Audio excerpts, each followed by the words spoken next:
The desert silence in Kidal has finally been broken. For over 60 years, this ancient citadel in the heart of northern Mali existed as a phantom on the geopolitical map, a no-go zone where the sovereign Malian state was effectively forbidden to breathe. It was a fortress of shadows, a factory for perpetual chaos, and a playground for those elite foreign interests who sought to keep the Sahel fractured, bleeding, and dependent. While the global media looked away, shadow players ensured Kidal remained a thick veil behind which the very soul of a nation was systematically shredded. This was not a failure of law, it was a deliberate erasure of justice. But then came day 20 of the modern counteroffensive. The sky over Central Kidal did not bring the familiar parching dust of the Sahara. It brought the heavy, uncompromising fire of historical accountability. Precision strikes from the Malian Armed Forces, the FAMa, acting in bold coordination with the Africa Corps, shredded the illusions of those who thought they were untouchable. The insurgents, long pampered by outside sponsors and emboldened by desert terrain, found themselves trapped in a pressure cooker of their own making.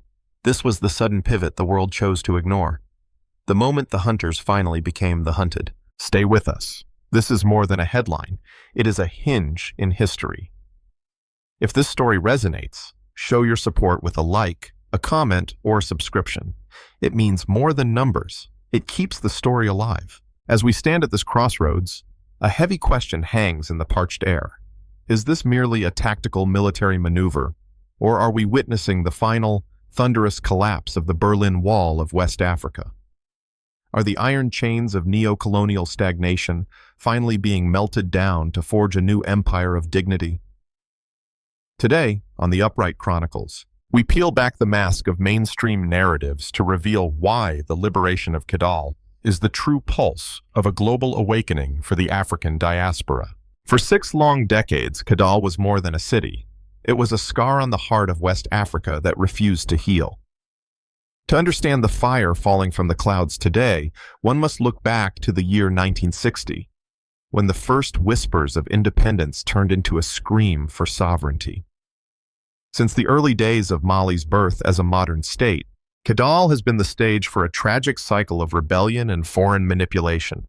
It was here that the dream of a unified nation was repeatedly sabotaged by those who found profit in division. For the elders watching from the streets of Detroit or the neighborhoods of Atlanta, this story feels eerily familiar. It is the story of a territory being held hostage not just by rebels, but by a global system that preferred a fractured Africa to a powerful one. Kidal became the Forbidden City, a sanctuary where the Malian flag was treated as a relic of the past, and where foreign peacekeepers often seemed more interested in preserving the status quo of chaos than in establishing a true and lasting peace. But the winds of the Sahara have shifted, and they carry the scent of a new era. We are no longer living in the age of silent submission. On the 20th day of this decisive counteroffensive, the Malian Armed Forces, the FAMa, decided that 60 years of waiting was 60 years too many. This was not merely a military maneuver. It was a spiritual reclamation. Under the watchful eyes of a leadership inspired by the unyielding spirit of Ibrahim Traore, the military did not just move into Kidal, they descended upon it. For the first time in generations, the Malian state possessed the eyes to see through the desert darkness and the arms to reach those who thought they were beyond the reach of the law. This is the essence of Black history being written in real time. The transition from being a victim of geography to becoming the master of one's own borders. The strikes focused on Central Kidal were executed with a clinical precision that sent a tremor through the halls of power in Paris and Brussels.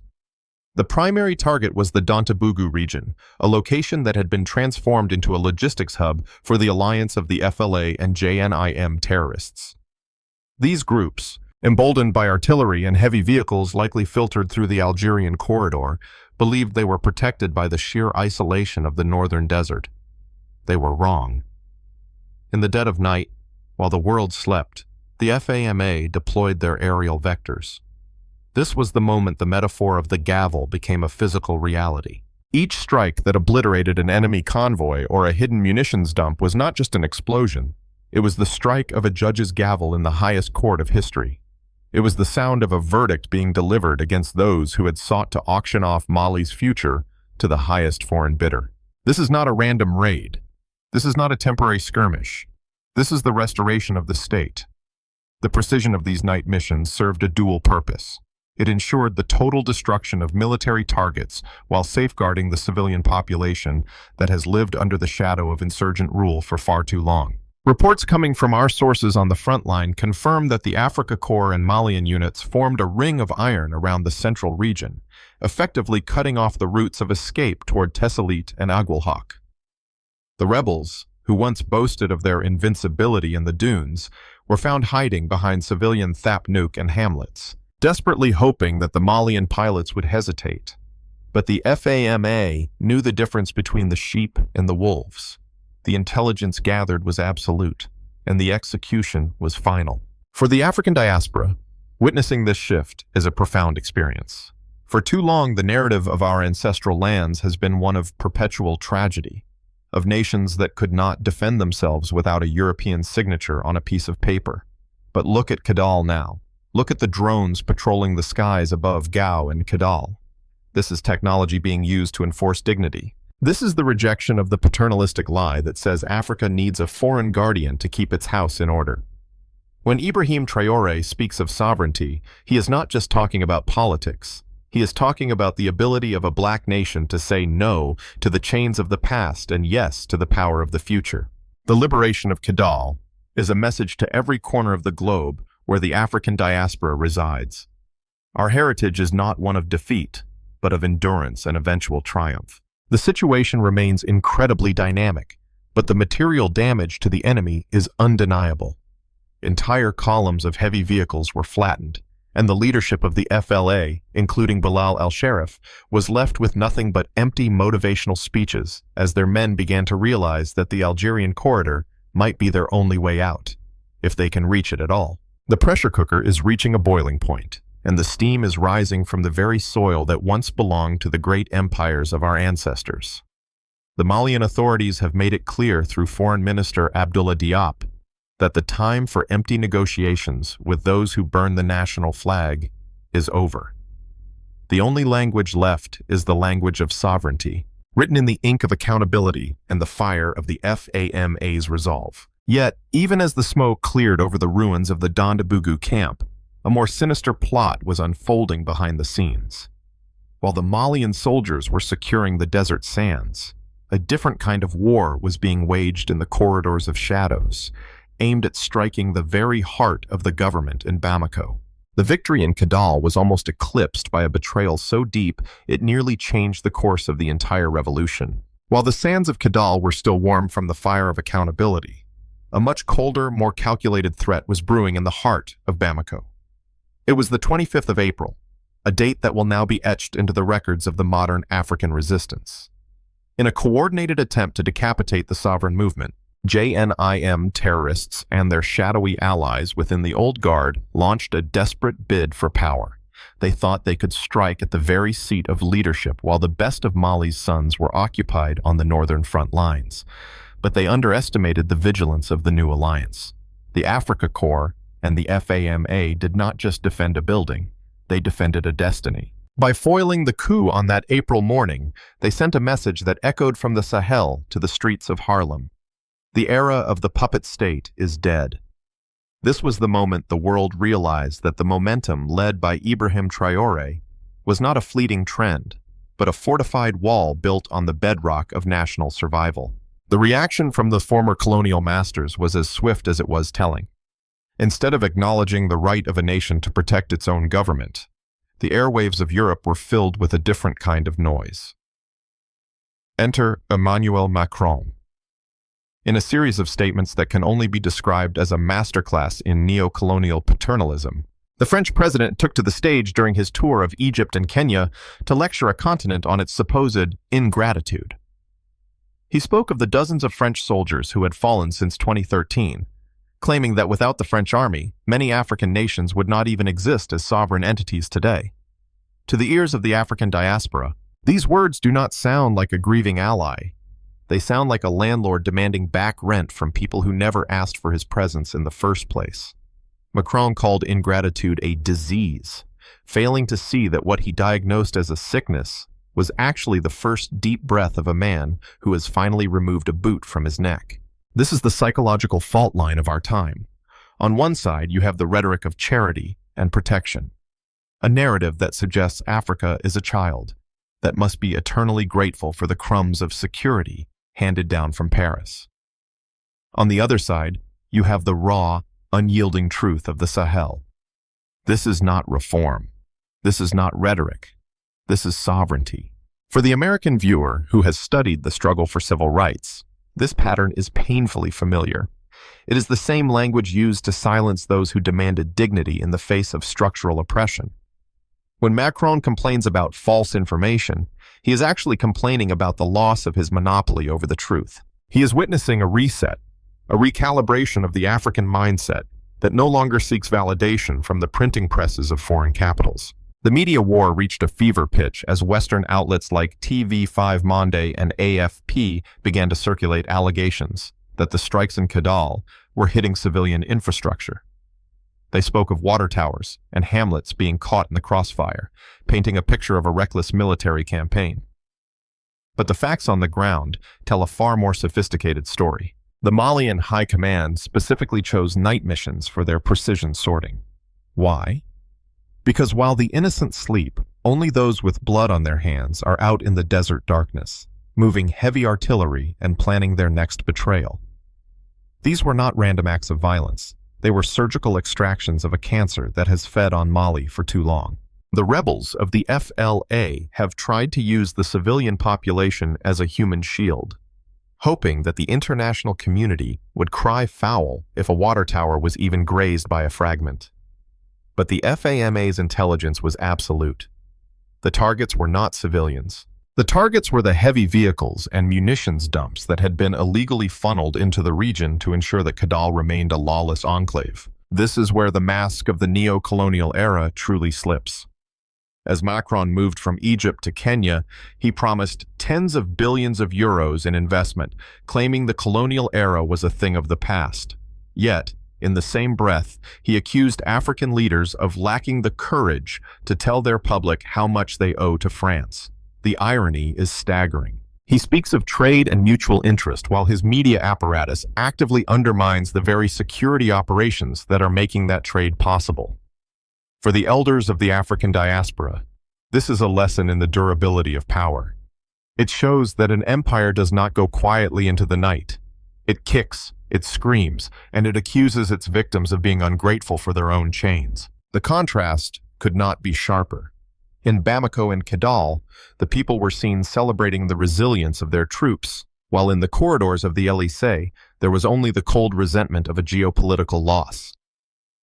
The liberation of Kidal has become a symbol of what happens when a nation decides that its justice is not for sale. It is a testament to the fact that when you face superior firepower backed by popular will, negotiation with terrorists is no longer an option. The Malian authorities have drawn a line in the sand, a line that separates those who belong to the future from those who are desperately clinging to the ghosts of the 19th century. As the air raids continued to pummel the positions of the FLA near Aiguelhawk and Tesselit, the question shifted from whether the state would return to what the state would look like when it arrived. The pressure on the rebels has become unbearable, and their leaders are now calling for dialogue from the safety of their Western media pulpits. But the gate of hell has already opened for those who chose to join the Alliance of Chaos. The FAMA and the Africa Corps are not just clearing a city, they are clearing a path for a new history to be written, a history where the pen is held by those who actually live on the land. Yet, as the military ring around the northern regions tightens and the rebels look for any exit, a new and unexpected pressure began to mount from a direction no one anticipated. While France was busy accusing Africa of ingratitude, a silent Cold War was erupting between the Western powers themselves, threatening to turn the struggle for the Sahel into a global battlefield of a different kind. The smoke rising from the ruins of the Dantabougou camp was not just the end of a rebel stronghold, it was the clearing of a long obstructed view. When the Malian flag finally unfurled over the administrative buildings of Kidal, it signaled a shift that goes far beyond military maps. For the average citizen in the Sahel, The return of the state is not a dry political event. It is the return of the postman, the teacher, the doctor, and the law. For decades, the civilian population in the north lived in a state of suspended animation, caught between the brutal whims of insurgents and the indifferent bureaucracy of a distant capital. Today, that distance is collapsing. The short-term impact of this Mali liberation victory is immediate. The reopening of trade routes that were once choked by illegal checkpoints, and the restoration of a domestic security that doesn't rely on the permission of a foreign commander. This is where the psychological battle begins. For years, as Natalie Yam so poignantly noted, the African mind was conditioned to believe that its own traditions, its own spirituality, and its own governance models were backward or sorcerous. The colonial schoolbooks, still printed on foreign presses, taught generations of children that their history began with the arrival of the European and ended with his departure. But the AES, the Alliance of Sahel States, has decided that the most dangerous weapon of the rebellion was not the heavy artillery, but the archive of lies. By setting up expert committees to rewrite history, leaders like Ibrahim Traore are not just editing text, they are recalibrating the soul of a continent. They are ensuring that the children growing up in a liberated Kidal will see themselves not as the poorest on the last continent, but as the heirs to the empires that birthed human civilization itself. Now let us turn this story into a shared moment. Write in the comments where you are watching from, your city, your country, your corner of the world. The Upright Chronicles will read them with gratitude, and we send to each of you a heartfelt wish. May your journey be filled with dignity, hope, and light. This is more than a video. It is a gathering of voices across the globe. The Upright Chronicles would like to express our deepest gratitude to everyone who stands with us in this mission to tell the stories that the mainstream refuses to touch. The political order of the Sahel is being fundamentally reshaped. We are witnessing the birth of a genuine regional sovereignty that refuses to be a pawn in the recolonization games of the West. When Foreign Minister Abdullah Diop stands before the world and declares that there will be no more hollow negotiations with those who seek to fragment the nation, he is speaking for every person who has ever felt their voice silenced by an unjust system. This is not reform. This is not rhetoric. This is accountability. It is the enforcement of a social contract that has been broken for 60 years.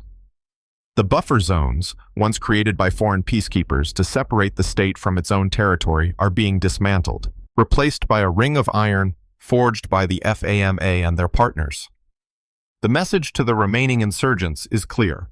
The desert is no longer your sanctuary, it is your courtroom. For our viewers in the African diaspora, this recalibration resonates with a deep, ancestral frequency. You know what it means to be judged by benchmarks that were never designed for your success. You understand the strength that comes from knowing your roots, from mastering your own spirituality, and from refusing to fit into the boxes sent from abroad. The liberation of Kidal is a physical manifestation of that inner journey. It is a nation deciding that it no longer needs to speak French perfectly to be considered intelligent, or to follow a foreign synagogue or church to be considered moral. It is the rediscovery of an African heritage that was ridiculed and erased for too long. This is the strength of the AES, AE. They are building a model of governance that is in harmony with the customs and the traditions of the people it serves. Economically, the stakes are just as high. Kidal is the gateway to the northern corridors, a vital link for the essential materials that sustain the civilian population. By securing these convoys, the FAMa and the Africa Corps are ensuring that development is not just a word used in NGO brochures, but a reality reflected in the price of grain and the availability of water. The insurgents tried to target civilian infrastructure, to hit the water towers and the hamlets, to create a narrative of state failure. But the resilience of the people, coupled with the precision of the military sorties, has turned the tide. The rebels are now the ones complaining to Western media, begging for a relevance that the desert sun is rapidly burning away. But we must ask ourselves the big question. If power changes hands but not structure, has anything really changed? The leaders of the Sahel are betting that by changing the very foundation of how history is taught and how law is enforced, they can prevent the cycles of the past from ever returning. They are moving away from the paternalistic style of leadership that Macron still champions, moving toward a future where sovereignty is not a gift to be received, but a right to be exercised. The victory in Kidal is the first chapter of this new book. It is proof that when you have the courage to demand your own dignity, the world has no choice but to listen. However, as the internal order of Mali begins to stabilize and the people start to look toward a future of prosperity, the international stage is setting a much more complex trap. While the FAMA secures the desert sands, the eyes of the former masters have turned toward the east, looking for a new foothold to reclaim the influence they lost in Bamako.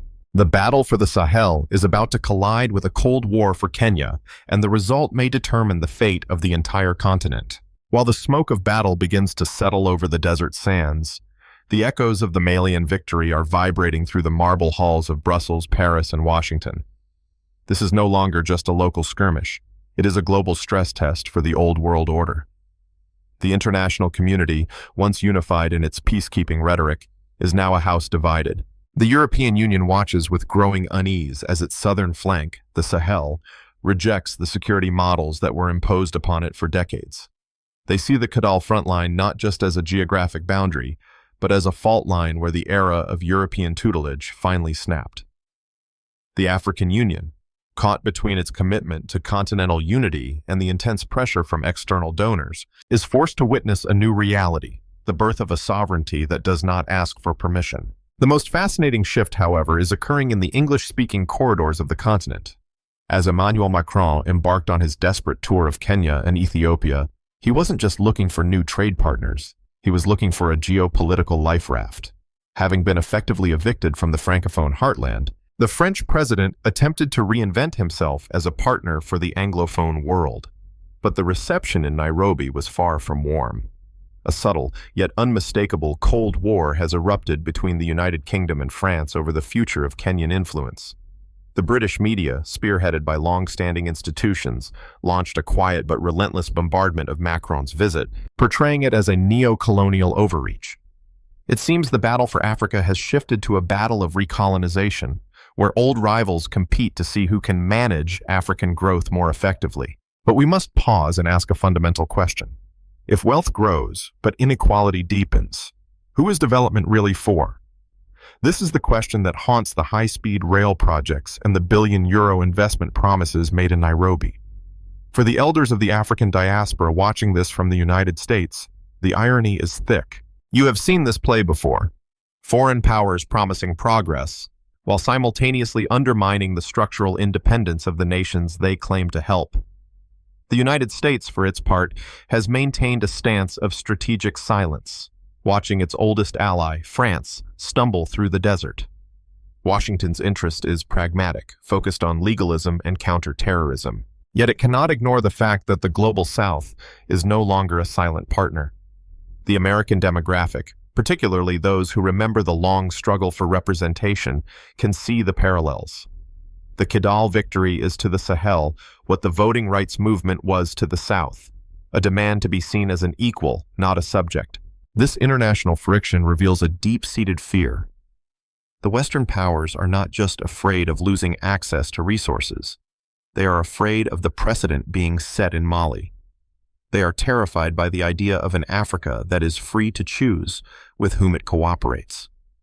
When Macron accuses Russia of being the real colonizers of the 21st century, he is projecting his own geopolitical resentment onto a world that has moved past his narrative. The people of the Sahel, led by the resolve of the AES, are not looking for a new master. They are looking for partners who respect their dignity and their right to self-defense. The presence of the Africa Corps is not seen by the local population as a new occupation, but as a tool for liberation, a means to finally secure the borders that the paternalistic missions of the past deliberately left porous. The world is watching, and the narrative is slipping through the fingers of the traditional gatekeepers. The paternalistic style that once defined Africa's relationship with the West is being replaced by a cold, hard realism. As the UK and France squabble over their remaining spheres of influence in East Africa, The Sahel stands as a beacon of what is possible when a nation stops listening to the lectures of its former colonizers and starts listening to the heartbeat of its own people. The Kidal frontline has become a mirror, reflecting the hypocrisy of an international system that preaches democracy while practicing domination. The pressure is mounting, and the old alliances are fraying at the edges. But as the Western powers look for ways to salvage their influence, they are overlooking the most powerful force on the continent. Beyond drones and diplomacy, there is a momentum building in the hearts of a new generation.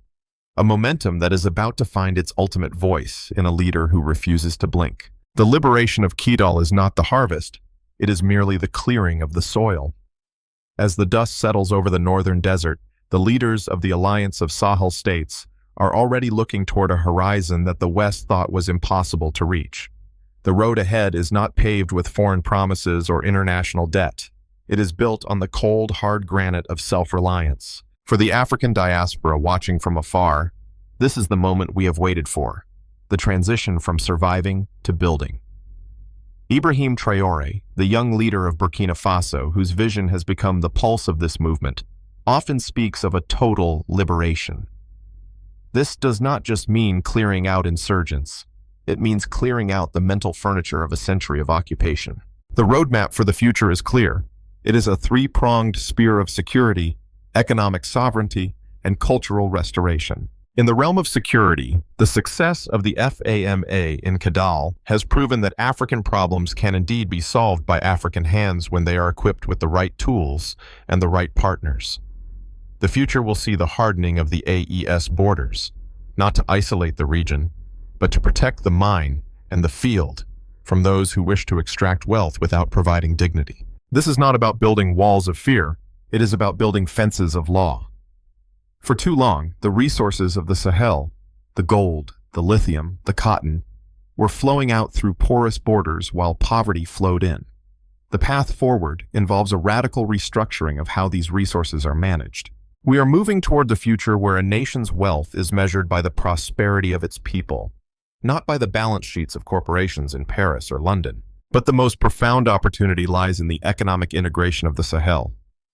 Imagine a corridor of trade stretching from Bamako to Ouagadougou to Niamey, unified by a common purpose and a shared currency of dignity. This is the Traore momentum in action. It is the belief that if we can fight together, we can trade together. For our elders in the African diaspora, this should sound like a familiar dream. The dream of Marcus Garvey and the visionaries of the 20th century finally taking physical shape in the sands of the 21st. The risks, of course, remain high. The old empires do not forgive those who defy them. There will be more attempts at destabilization, more whispers of coups, and more economic sanctions designed to starve the revolution into submission. But as Ibrahim Traore reminds us, a people who are ready to die for their freedom are a people who can never be truly defeated. The psychological dimension of this path is perhaps the most critical. The road ahead requires a reset of the African mind. It involves the total rejection of the inferior position that Natalie Yam so powerfully challenged. The future of the Sahel is being written by experts who are reclaiming their heritage, rewriting their history, and mastering their own spirituality. This is the legacy we are building for the generations yet to be born. It is a future where the African child no longer looks to the north for a benchmark of intelligence, but looks inward to find the strength of their ancestors. This is the ultimate message of the Kidal victory, that the boxes sent from abroad are too small for the spirit of a liberated people. Unity is the engine of this journey. The AES is proving that fragmentation is a choice, and solidarity is a power. By standing together, Mali, Burkina Faso, and Niger are creating a new gravity in global politics, one that the West can no longer ignore. They are showing that freedom is not a gift to be negotiated. It is a reality to be lived. The road is long and the desert sun is harsh. But for the first time in a century, the compass is held by African hands. The journey toward a sovereign future has begun, and the momentum is unstoppable. However, as we look toward this bright horizon, we must remember that every great movement reaches a point of final reflection. The victory is won, the path is set, but the true meaning of this struggle lies in a truth that is much deeper than any military strike or economic policy. Before we conclude this chapter of history, we must ask ourselves, when the fire dies down and the silence returns to Kidal, what remains? What we have witnessed in the desert of northern Mali is not merely a tactical maneuver or a routine military update. It is a fundamental shift in the tectonic plates of global power. The Mali liberation victory is a testament to the fact that the era of the paternalistic guardian is over. We are seeing a nation that has chosen to stop being a footnote in someone else's history and has started to become the author of its own destiny. The restoration of the Kidal frontline to the hands of its rightful sovereign owners is a beacon of hope for every nation that has ever been told that its independence was a gift that could be revoked at any time. This is not just about a city. It is about the principle that dignity is non-negotiable, and that justice, though delayed for 60 years, eventually finds its way home through the resolve of a united people. As the sun sets over a liberated Kidal, we must reflect on the journey that brought us here. We have seen the fire of accountability fall from the skies, the masks of neo-colonial resentment slip in the corridors of foreign capitals, and the awakening of a cultural heritage that was once buried under the weight of external benchmarks. The strength of the AES, guided by the steadfast vision of leaders like Ibrahim Traore, reminds us that when we master our own roots and rewrite our own archives, we become unbreakable. For the African diaspora, this Mali liberation victory is a mirror, a reminder that our legacy is not one of perpetual struggle, but of inevitable triumph when we choose to stand together. The Kidal frontline was the test, and the people of the Sahel have answered with a thunderous declaration of freedom. I ask you today, if a nation can reclaim its soil after 6 decades of shadows, what can we reclaim in our own lives? If the past can be rewritten by the brave, what future are we ready to build together? What you have witnessed today is not a conclusion, but an opening. Africa's story of pride and independence is still being written, and each voice that joins makes the chorus stronger. Subscribe now, not as a favor, but as a commitment to follow this journey. Because the next video will not just continue the story, it may reshape how you see the world. Do not let this moment pass into silence. Subscribe and stand ready for the chapter that comes after this one.